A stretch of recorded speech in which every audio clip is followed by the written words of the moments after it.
The first is an example from the New York Philharmonic Orchestra. And the New York Philharmonic had a situation where they had 10% of the talent being women. Broadly, for those of you who are musicians, it's approximately 50-50 men and women who are elite musicians. But in the New York Philharmonic, one of the world's leading orchestras, we saw 10% of women. The board and the selection panel maintained for many, many decades that it was a merit-based process and the best people were selected. Some very clever academics thought actually this is an example where we can actually do blind recruitment. It's very hard in the corporate environment to do this, but in the musical environment we can actually do a completely blind audition. And the first time they did it, it didn't work, and they thought, oh, that's weird.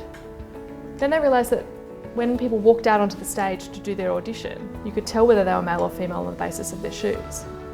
So the second time the academics did the research, they had everyone take their shoes off, everyone was numbered and behind a screen, and there was no other sound except the music. And that selection board selected 48% women. So from 10% to 48% on the basis of a blind audition. So for me, that's probably the clearest example that we've got.